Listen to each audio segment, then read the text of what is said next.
Sordum sarı çiçeğe, annen baban var mıdır? Sordum sarı çiçeğe, annen baban var mıdır? Çiçek eydür derviş baba, annem babam topraktır. Çiçek eydür derviş baba, annem babam topraktır.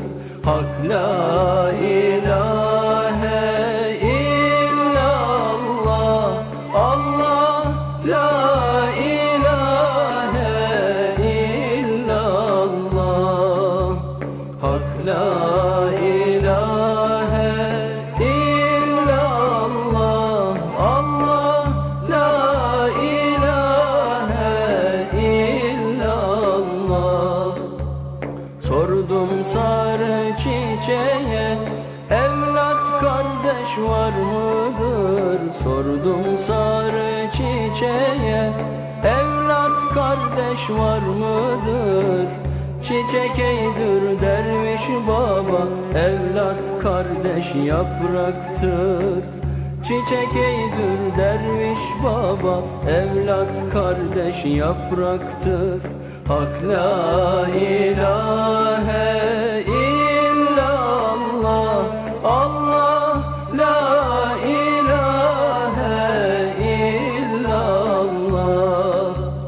Hak la ilahe illallah, Allah la ilahe illallah.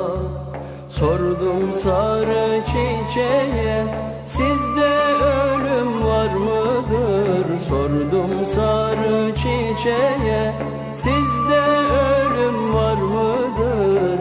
Çiçek eydür derviş baba, ölümsüz yer var mıdır? Çiçek eydür derviş baba, ölümsüz yer var mıdır? Hak la ilahe illallah, Allah la ilahe illallah. Hak la ilahe illallah, Allah la ilahe illallah. Sordum sarı çiçeğe, boynun neden eğridir? Sordum sarı çiçeğe, boynun neden eğridir? Çiçek eydür derviş baba, kalbim hakka doğrudur. Çiçek eydür derviş baba, kalbim hakka doğrudur. Hak la ilahe illallah, Allah la ilahe illallah.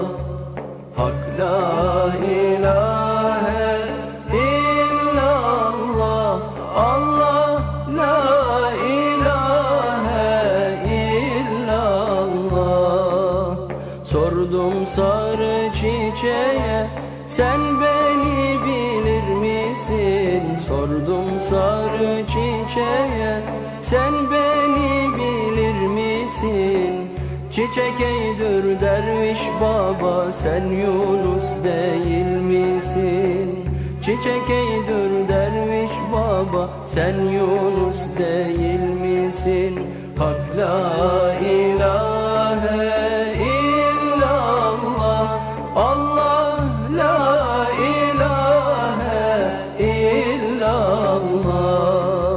Hak la ilahe